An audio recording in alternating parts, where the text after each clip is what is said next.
Alright, I'm gonna try to do a little solo tutorial, a little intro for brand new players. I'm not prepared to have them practice this, but I've only been playing for 3 weeks, and I didn't know anything when I first started, so I'll try to talk you through my experience. This is a little staging area before the actual game starts. It gives you an opportunity to uh, get a little practice picking up weapons, aiming, shooting. People could shoot you, but you don't die or anything. Um, Jumping. There's really not a whole lot of time because these games load pretty quickly. Like right now, the game has started. So there's 100 players on this bus. This is the big island that we all have to play on. And we can jump anywhere we want. You hit select on the Xbox controller, you move the right joystick around.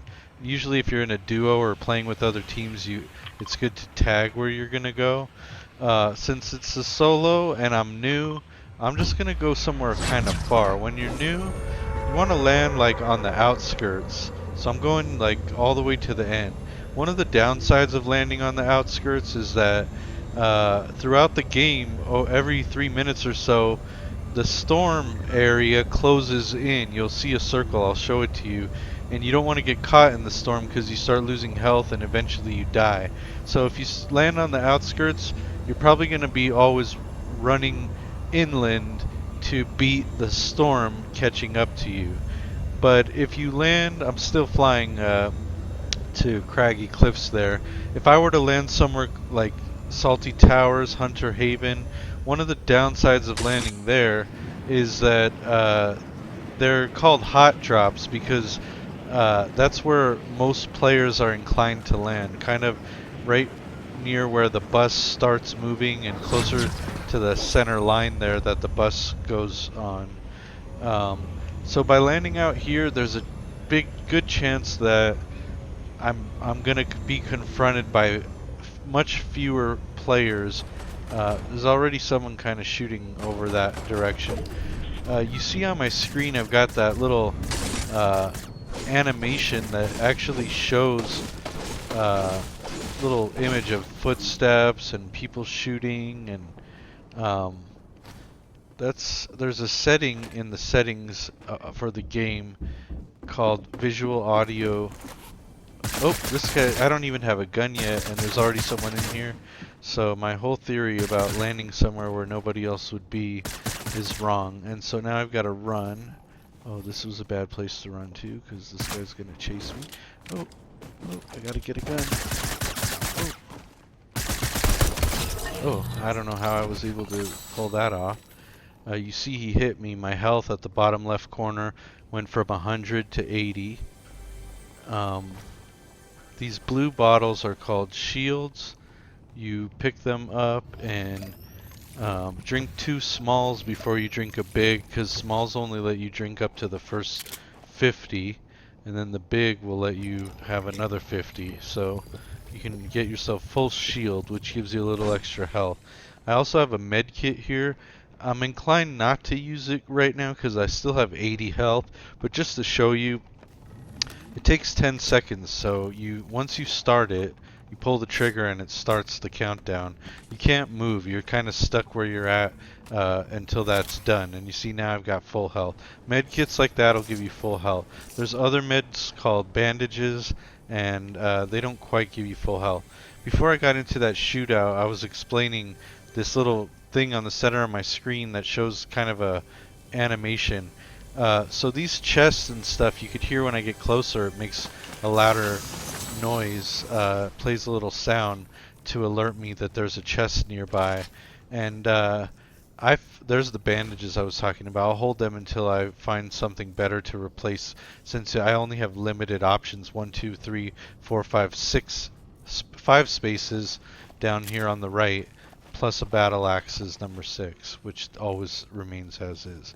But as I was saying, it's much easier to use that visual audio setting where you can see the visual effects on that little icon, so that it helps you identify where footsteps are coming from, where chests are located, and it makes it easier than just using your ears to try to figure that out.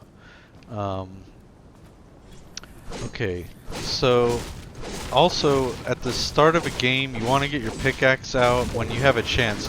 Really, it was unexpected that somebody was going to land in the same exact place as me, like they did, and so I didn't really have any time to breathe. It was kind of like, okay, wait, I'm hearing some noise here. And it could be the guy. No. I don't know. Anyway, we'll keep playing. Yeah, I didn't have a whole lot of time to just kind of get my bearings straight. Normally, like, uh, good players will just like jump into the heart of everything with many players all over the place, get minimal loot like what I have now wherever they could find it, wherever they land. Some players eventually figure out where all the good spots to land are, where they're most likely to find better loot, and they'll land there. And as soon as you get something in your hand, you just get out and start getting your kills and start fighting. Also, when you kill someone, you're able to pick up the loot that they were carrying. So there's a lot of different ways to get loot. Um, but if you're new to the game, you don't want to like hot drop into a big fight. You want to kind of take some time, like I have now finally, to get your bearings straight, look around, collect some loot. Um, it's always good to carry a tactical shotgun or some kind of shotgun for close combat. When you're fighting someone very close up, kind of close like I was in that first fight that I had, shotgun really sprays. I'm not going to shoot it because I don't want to alert any nearby players to my position. Anything you do that's loud kind of lets people know that you're nearby. Also, running lets people know you're nearby. They'll hear your footsteps or they'll see it on that visual audio thing that I was showing you earlier. But it's good to have a shotgun in your inventory. Gray is the lowest form of shotgun, so different colors mean different like caliber, different strength or like value of weapons.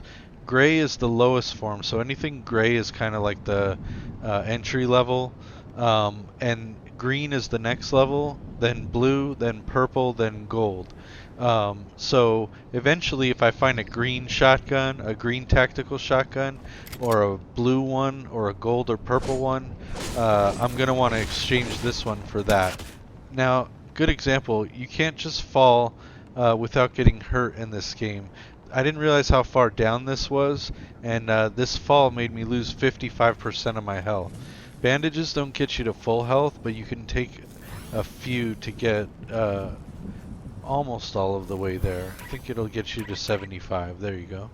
Um, so yeah, be careful with falls. If you slide down a rock like this from any height, most likely you won't lose damage. But a straight fall, like what I just did, you're going to lose damage. But I wanted to show you what I was doing that led to the fall was I was using my pickaxe to axe the floor, which was made of wood. This is a rock made of stone, and you can see on the right corner, just above the bottom right, the numbers are going up to 108 for stone. There's a green tactical shotgun, so I'm gonna replace with this. You never want to stand in this. I'm doing a little tutorial, so I'm staying in the same place a little bit too longer than I would like. But you don't really want to stand in the same place for too long because there's sniper rifles in this game, and people are really good at locating your position and sniping you. The reason I'm not crossing paths with a lot of players is because I landed on the outskirts of town like I showed you.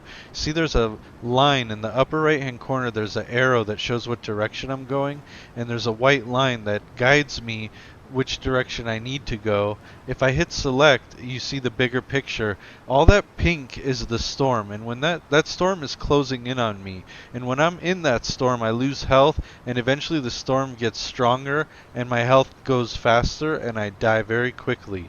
So you want to stay out of that storm, which means you want to start running pretty, especially if you're on the outskirts, you want to start making your way over to that zone, that circle, and the line will guide you there. you know, as quickly as possible. I have a little bit of breathing room right now because the storm is not like right on me, so I'm still gonna take my time a little bit here. Uh, I like to get up to the high ground. I didn't intend to fall, or else I would have been a little higher up, so I'm kind of climbing back up here. It's always good, especially if you have a sniper rifle, to get on the high ground because they have scopes that let you zoom in really well and get a good view of people far away and potentially get easy kills. I love getting into fights. Oh, there's footsteps here, so there's probably a player. So I'm just gonna see where they are. And is he shooting at me? Yes, he is. So here we go. I'm shooting him, and you have to line up your target right on the player. You'll see in some of the tips that if you're standing still compared to running and shooting, it's easier to hit your target. I'm doing a bad job. Maybe I should have used my AR instead of my pistol. There he goes, right there. Okay, I got him. He hit me for 66, so I'm going to have to use some meds. And remember, those gunshots were loud, so anybody nearby could have heard them. I kind of run through the pile here to pick up all of his loot easily. Look to see if he has anything I need. I like these minis, but I already have more than 50% shield, so they're not working for me right now. So I'm going to exchange them back for my health, but I also have 75% health. And now I was hanging out there too long, and you see the storm is right on my tail. If I stop right now, that storm's going to pass me up, and I'm going to start losing health. A lot of time, the storm has variable speeds. Right now, I'm a little bit faster than it, but it's actually gaining on me. Sometimes it goes a little bit quicker than it is now, and I'll be clearly caught in it. Oh, and I'm going kind of the wrong way here. So one good thing if you're a beginner, though, being really close to the storm, is a lot of better players will uh, not let themselves get in this position too often where they're running out of the storm. So you won't have to worry about facing too many players. There's people fighting up ahead there. I don't know if they're shooting at me if they saw me, but I'm gonna get my AR ready here and shoot that guy. He's getting close, so I'm gonna get my shotgun. Oh, he got me with the charged shotgun, and my health was already compromised, and he got me with a good shot. So I died.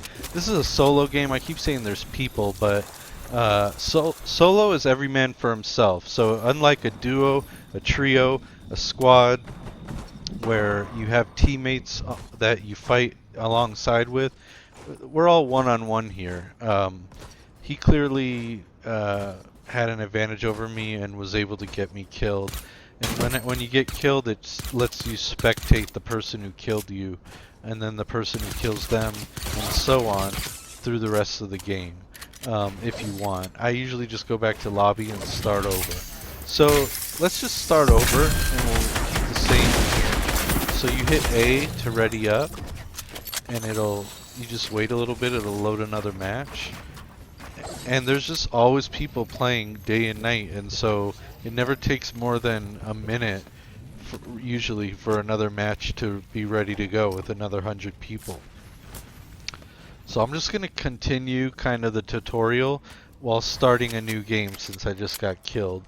But you would be surprised how well you can do as a beginner player without having a lot of building skills, which I haven't even touched on yet.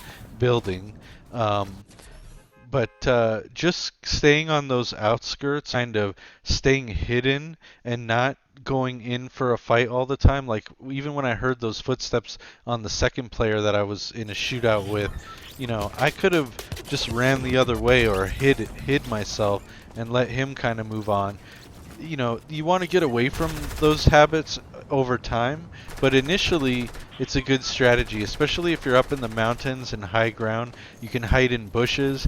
The other day I was on the phone, so I couldn't really concentrate while I was playing, and I was doing a duo match, but my teammate left the game like right at the beginning, so it was me against a bunch of other duos, you know, two people teams, and so I just luckily went right to the center of where the last storm circle was, and there was a bush there, and I just stayed hidden in the bush until the last team of two people finally found me, and I lost against them. But I got second place out of, you know, every player. So okay, let's do this again. Now, normally I like, if I'm doing solo and I'm trying to hide and stay on the outskirts, I would go up here in these snowy mountains, Caddy Corner.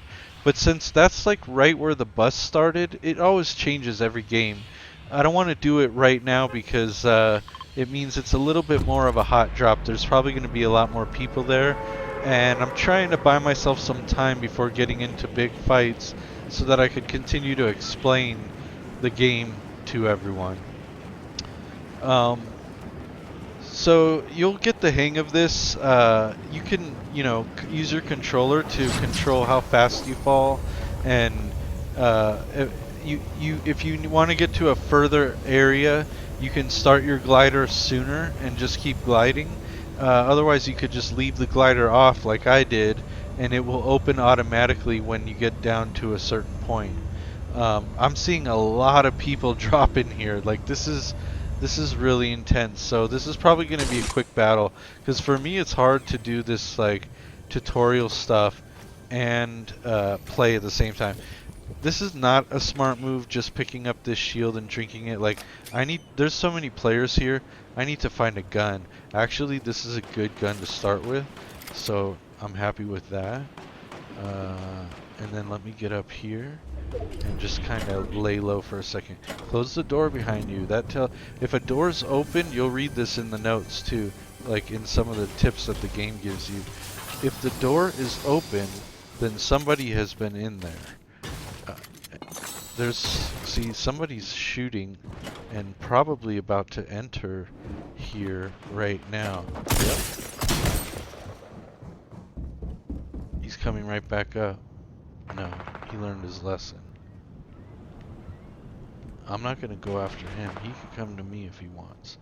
I hit him pretty good, so he's probably getting his health. So actually I should go after him, because he's kind of hurt right now. I probably gave him too much time to heal. There he is. Okay, so I got him. He didn't touch me. I'm gonna... Oh, but notice he broke down the stairs. So it's a little bit harder for me to get in there now. I was just gonna go right back up there and kind of hide out while I'm talking. But anyway, there was a lot of people that landed in this area, so I'm expecting a lot of fighting. It's good to just, you know, get as much loot as you can. Look for chests. Look, there's someone right there. I can't really cut that because he'll just be blasting me. He already saw me, so I know we're about to fight.